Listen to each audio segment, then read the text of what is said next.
still read books. And one of the things that's been surprising to me, when a couple of years ago Amazon announced that they were selling more ebooks than print books, I just couldn't believe it. It was such a shock to me. And so 2-3 years later, I thought we would have made much more of a transition to ebooks, but that hasn't happened at the rate that I expected. There are still quite a lot of people who prefer print books. And then there was an interesting article in USA Today, I think it just came out actually today, talking about with so many people with smartphones that they're starting to use audiobooks more and more. So people still read, and that's very much associated with what a public library does.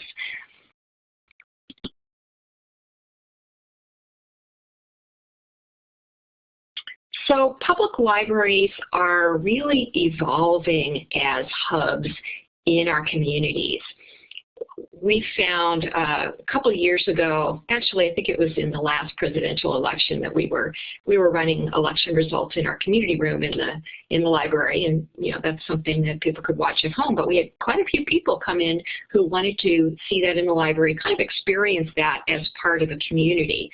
So I think we live in a world where we're so connected online, and oh, and there's a question here. The popularity of podcasts have probably helped the audiobook increase, and I think that's a great point.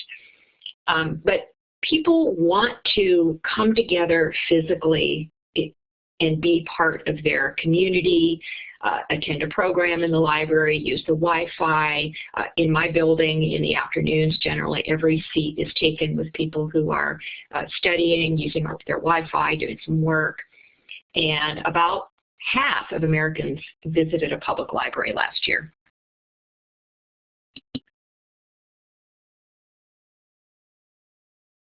And libraries in the United States are seen as part of our democracy. This is another great quote. With a library, you are free, not confined by temporary political climates. It is the most democratic of institutions because no one can tell you what to read and when and how.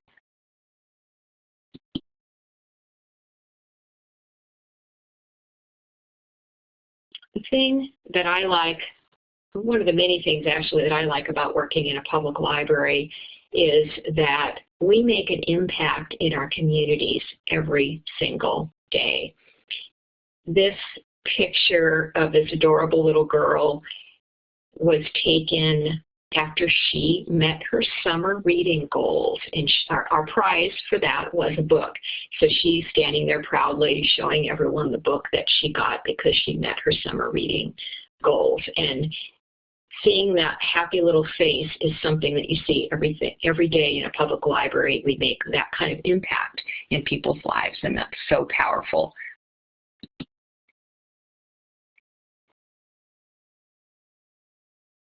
And libraries are open to all. And this quote from Lady Bird Johnson, perhaps no place in any community is so totally democratic as the town library. The only entrance requirement is interest. And the statement at the bottom is actually from me. When I talk to people about working in a public library, I say, the beauty of public libraries is that we are open to everyone. It doesn't matter if you're rich or you're poor or you're an immigrant, or you don't have to take a test to come in. You don't have to have a license. We are open to absolutely everyone, and I love that. The challenge of public libraries is that we are open to all. So let's get on to the next part of my presentation. So we talked about the good. I don't really like the word bad, so let's say the challenging parts of working in a public library. And there are a few.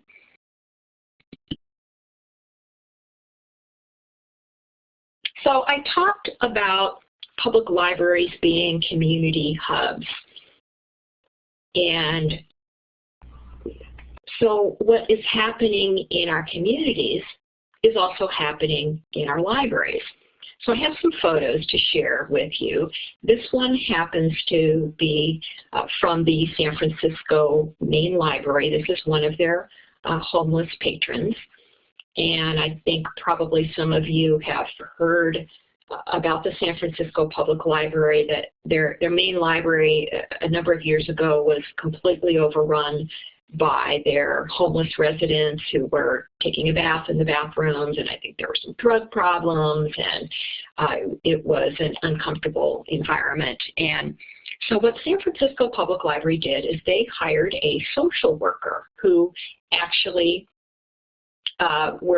became part of their staff, and she's in the building, and she has about 12 staff working with her part-time to reach out to this part of their community, the homeless population, and connect with them and try to get them in touch with services. So I thought that was a great approach. Instead of just saying the homeless problem is not our problem as the public library, they really took this on and are trying to serve this part of their community.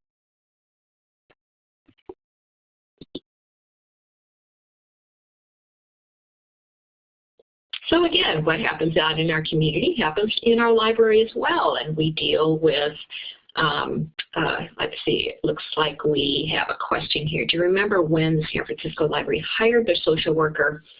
You know, I want to say it was probably 4 or 5 years ago, and I remember it was big news at the time. They were probably the first public library in the country to hire a social worker to be part of the library staff. I heard her speak a couple of times. She is phenomenal, and she does such good work there. And we discussed the idea in Mountain View, but we don't have quite the level of problems. We do partner with our local community services agency to come in the library periodically. Ooh, what is one of the craziest issues you've had while working in a public library? Well, this is a great point in the presentation to talk about that, because we're talking about behavior issues on this particular slide. So I can tell you in the past year, well, we deal with medical emergencies, and I just love our first responders. They are there when we need them. So we've dealt with a number of strange medical emergencies. Because the library is open to everyone, we have a lot of different backgrounds, a lot of different personalities. So sometimes there's conflict between people who are in the building and they don't always get along, and we have to deal with that. People who don't want to pay their fines and yell at staff about that. If you can imagine, all the kind of behavior issues that are out there in the community can happen in a public library as well. Oh, how great. Someone is sharing a video about the social worker in the San Francisco Public Library. Take a look at that. It's just really a phenomenal program. Probably most public libraries don't have the large number of homeless populations like they do in San Francisco, but it's something that we all deal with. And I certainly have a few regular homeless folks in Mountain View, and generally I don't have any problems with them. They come in and they use the library appropriately, but they make other people uncomfortable. And that's always a challenge. I've had people come in my office and say, you shouldn't let the homeless people come in here. And I'm really sad when I hear that, because they're part of our community. They have a right to use the public library the same as anyone else, but they do make other people uncomfortable. So just all kinds of behavior issues. Now, one of the innovative programs that was started by my predecessor about 6 or 7 years ago in Mountain View was we were starting to see kind of an uptick in some of these behavior problems. Oh, have you ever had to kick anyone out? Oh my goodness, are you kidding? All the time. Which reminds me, I wanted to mention that every library needs to have a behavior policy laying out how you expect people to behave in the library. And if they don't behave, they get kicked out. And it depends on how serious the behavior issue is. Generally, we'll give them a warning, and maybe we'll kick them out for the day or the week. But I do work with our city attorney's office, and probably a dozen, maybe not a dozen, maybe 6 to 8 times a year, I've got someone who I need to kick out. And so I work with the city attorney's office, and they send out a letter to this individual, and they tell them, you cannot come back to the library for a year because of, and we lay out kind of what their behavior issues were. And then on this date, you're welcome to come back, but you need to meet with the library director first to discuss your behavior. I see a question here, is a behavior policy the same thing as a code of conduct? Yes, absolutely, and we call them different things. Some libraries call them behavior policy, some call it a code of conduct. If you've never seen one, you can go to probably any public library website and read their policy on how they expect people to behave in their libraries, and you'll see a lot of similarities. Some are a little more strict than others, and some issues are included by some libraries and not by others. I'll give you an example, and this is a tricky one. Some of our folks come in, and it could be the homeless or other folks in the community for whatever reason, and we have a problem with how they smell. And other people complain about it, and they want us to kick them out because of the way they smell. Some libraries actually have in their behavior policy that you can be asked to leave for strong body odors.